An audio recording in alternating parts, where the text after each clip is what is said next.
पहली बार मैं सरदार जी के साथ यहीं मथुरा जेल में गया था। नहीं, वहाँ भी कवि सम्मेलन था, वहाँ भी कवि सम्मेलन होता है।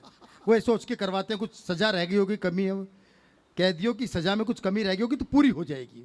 तो वहाँ मैं पहली बार जब गया तो मैं जब कवि सम्मेलन करके निकला तो बाहर मैं स्कूटर पर था, एक व्यक्ति ने मुझसे लिफ्ट मांग ली। मैंने पीछे बिठा लिया। मैंने कहा भाई साहब आप यहाँ जेल में काम करते हो? बोला नहीं नहीं मैं जेल में काम नहीं करता। मैंने अच्छा आपका कोई रिश्तेदार या मथुरा जेल में बंद होगा? नहीं, बोला नहीं जी मैं खुद ही बंद था, आज ही छूटा हूँ।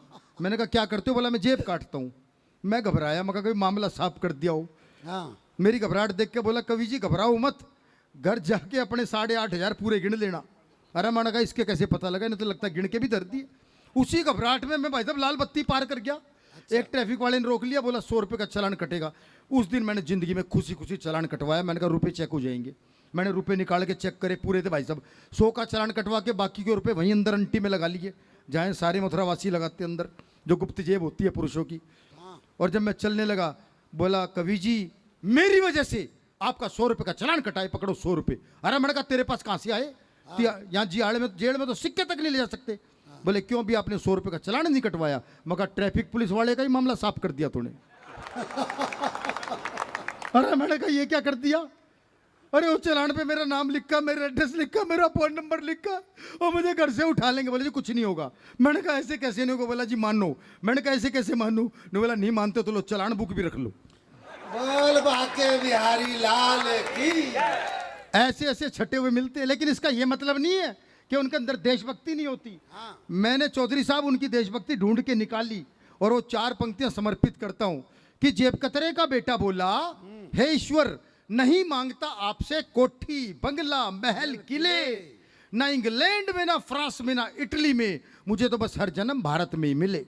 तो बाप बोला मैं धन्य हुआ, बाप बोला मैं धन्य हुआ जो जेब कतरे का बेटा होकर भी तेरी रगों में देशभक्ति का रक्त बहता है। बेटा बोला ये बात नहीं है पापा, वहां ठंड इतनी ज्यादा है कि लोगों का हाथ अपनी जेब में ही रहता है।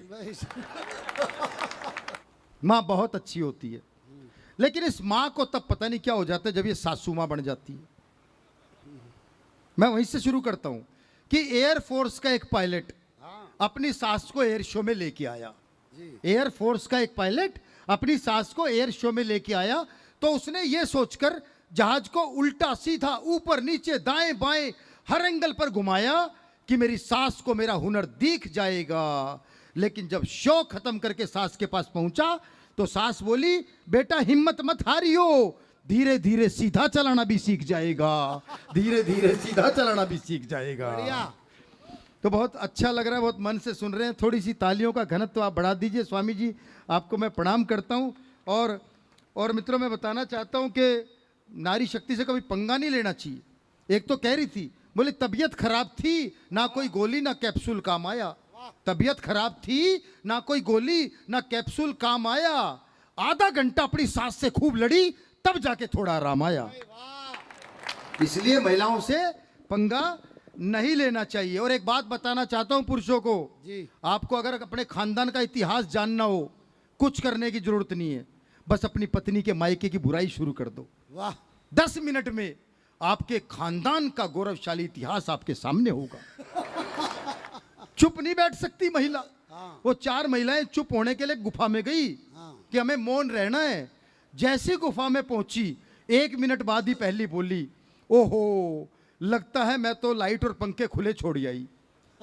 दूसरी बोली हम यहाँ गुफा में मौन रहने के लिए आई हैं। तीसरी दूसरी से बोली अरे वो बोली तो बोली पर तू भी क्यों बोली। चौथी बोली देख रहे हो ना भगवान, एक मैं ही हूं जो अब तक चुप बैठी हूं लेकिन चुप नहीं बैठ सकती। और इनको अगर 1-2 महिलाओं को 20 साल उम्र कैद हो गई और जब जेल से छुटी तो पहली दूसरी बोली अच्छा बहन चलते हैं, बाकी बातें घर जाके करेंगी। बात खत्म नहीं हुई उनकी, ना उनकी बात खत्म हो सकती। मैं तो विनोद से कह रहा था, मैं कहा विनोद भाई एक बात बताओ पत्नी को संस्कृत में क्या कहते हैं? विनोद पाल जी बोले पत्नी को संस्कृत में तो छोड़ो, किसी भी भाषा में कुछ नहीं कह सकते। जान है तो जहान है, भाषाएं तो ऊपरी ज्ञान है, जान है तो जहान है, भाषाएं तो ऊपरी ज्ञान। एक बार जरा तालियां आप बजा दीजिए, बड़ा अच्छा लग रहा है, बहुत मन से आप सुन रहे हैं। और मैं तो ये कहता हूं देखो पुरुषों की जिंदगी रोडवेज की बस की तरह होती है। पुरुषों की जिंदगी रोडवेज की बस की तरह होती है। दिन भर कहीं भी गुम हो, रात को आके डिप्पो में ही जमा होना पड़ता है। स्थिति है। अच्छा देखो, मैं बताना चाहता हूँ कि पत्नी का और घड़ी का बड़ा गहरा संबंध है। भाई ये बढ़िया है भाई। देखो घड़ी जो है वो घूम फिर के वहीं आ जाती है। इसी प्रकार पत्नी को आप कितना भी समझा लो, वो घूम फिर के वहीं आ जाएगी, सिर्फ अपनी बात ही मनवाएगी। अच्छा, घड़ी सिर्फ क्लॉकवाइज घूमती है, लेकिन पत्नी क्लॉकवाइज, एंटी क्लॉकवाइज जैसे मर्जी घूम सकती है। ये उसके मूड पर निर्भर करता है। अच्छा, घड़ी में जब 12 बजते हैं तो तीनों सुइयां एक दिखाई देती हैं, लेकिन पत्नी के जब 12 बजते हैं तो एक पत्नी भी 3-3 दिखाई देती है। अच्छा, घड़ी में अलार्म बजने का फिक्स टाइम है, लेकिन पत्नी के अलार्म बजने का कोई फिक्स टाइम नहीं है। 24 घंटे में कभी भी बज सकता है। अच्छा, घड़ी बिगड़ जाए तो रुक जाती है, पत्नी बिगड़ जाए तो शुरू हो जाती है। घड़ी को चमकाने के लिए रेडियम का प्रयोग होता है, पत्नी को चमकाने के लिए मेकअप का प्रयोग होता है। लेकिन जो सबसे बड़ा अंतर है वो ये कि घड़ी को जब आपका दिल चाहे आप बदल सकते हो, लेकिन पत्नी को चाहकर भी बदल नहीं सकते। उल्टा पत्नी के हिसाब से आपको खुद को बदलना पड़ता है। एक बार बाके बिहारी लाल की जय।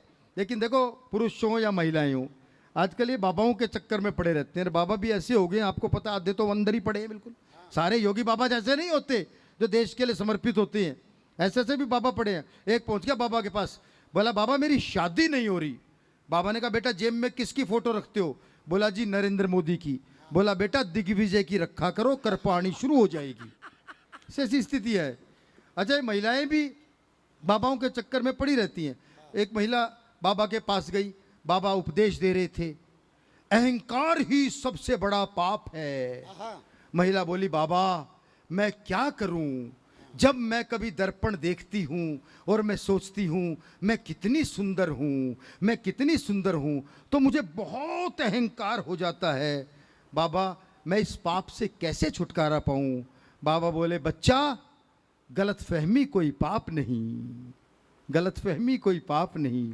ले तो हम पुरुष किसी गलतफहमी में नहीं रहते, हमें हमारी औकात पता होती है। एक महिला तो कह रही थी, मैंने एक महिला से पूछा, बोली महिलाओं की बात हम कर रहे थे बिल्कुल, और मित्रों ये बात मैं कहना चाहता हूँ आप सबसे।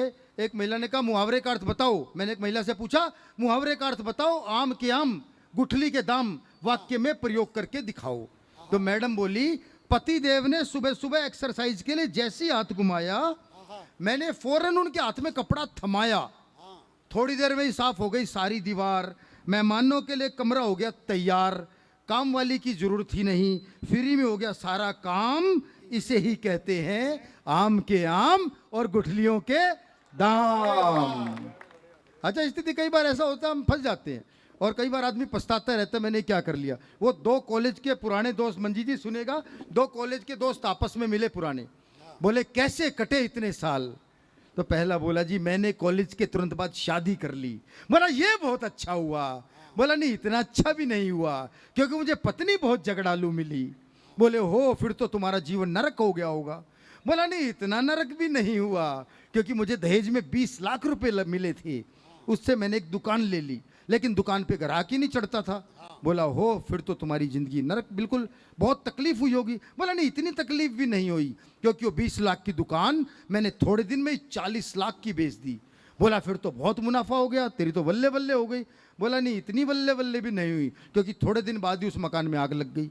बोला हो तुम तो बहुत बदकिस्मत निकले। बोला नहीं इतना बदकिस्मत भी नहीं निकला, क्योंकि पत्नी भी उसी में जल के मर गई, इच्छा छूटा। इस प्रदूषण के कारण दिल्ली का तो हो चुका बिल्कुल काम तमाम। इस प्रदूषण के कारण दिल्ली का तो हो चुका बिल्कुल काम तमाम। यहाँ तो अक्सर लोगों को रहता है कभी खांसी कभी जुकाम। हम सोच ही रहे थे इस प्रदूषण से कैसे अपनी सेहत बचाएं, तभी किसी ने सलाह दी किसी डॉक्टर को ही अपनी पत्नी बना के लाएं। कई मित्रों ने समझाया भी, पत्नी तो खुद एक समस्या है, भला एक समस्या दूसरी समस्या से कैसे मुक्ति दिलवाएगी। पर हम कहाँ माने, क्योंकि अकल बादाम खाने से नहीं ठोकर खाने से आएगी। अकल बादाम खाने से नहीं ठोकर खाने से आएगी। और जिस दिन मैं अपनी डॉक्टर पत्नी को ब्याह के घर आया तो लगा जोर का झटका था, क्योंकि उसके गले से वरमाला गायब थी, केवल स्टेथोस्कोप लटका था। बोली सुनो जी मुंह दिखाई में 500 गज का एक प्लाट दिला दो हाँ और अपनी पहली मैरिज एनिवर्सरी तक उस पे शानदार नर्सिंग होम बनवा दो। वाह और हालत ये हो गई कि अब वो मेरी हर सांस का हिसाब जोड़ती है और एक बार जरा सा खांस दूं तो अगली कप सिरप पिला के ही छोड़ती है। हाँ मार्केट में कोई भी नई दवाई आए तो सबसे पहला प्रयोग मुझ पर ही करती, कहती है कोई साइड इफेक्ट हो गया तो नर्सिंग होम में करा दूंगी भर्ती। वाह मैं सोच रहा था उसका नर्सिंग होम बनवाऊं क्योंकि मैं ही उसका फाउंडर हूं, पर आप सबको लगेगा वो डॉक्टर है, मैं उसका कंपाउंडर हूं। आप सबको लगेगा वो डॉक्टर है, मैं उसका कंपाउंडर हूं। वाह और आजकल तो दोस्त भी कुछ ज़्यादा खुश नजर आते हैं, आजकल तो दोस्त भी कुछ ज़्यादा खुश नजर आते हैं। मैंने पूछा तो बोले हफ्ते में 2 बार भाभी से टॉनिक लाते हैं। मैंने पूछा तो बोले हफ्ते में 2 बार भाभी से टॉनिक लाते हैं। और हफ्ते में 2 बार भाभी से टॉनिक लाते हैं। और मैं कविता की अंतिम पंक्तियां पढ़ना चाहता हूं आप सबके बीच में। और आप बहुत मन से आपने सुना है कि कंटक पथ पर पांवों में ठहराव नहीं लाएंगे हम। आहा कंटक पथ पर पांवों में, और सरदार मंजीत सिंह जी की अगवानी में पढ़ना चाहता हूं कि कंटक पथ पर पांवों में ठहराव नहीं लाएंगे हम, हाँ कभी किसी के प्रति मन में अलगाव नहीं लाएंगे हम। वाह। सभी चाहते सूरत बदले, बदल नहीं सकती तब तक जब तक खुद के अंदर ही बदलाव नहीं लाएंगे भाई हम। जिंदाबाद जब तक खुद भाई। के अंदर ही बदलाव नहीं लाएंगे।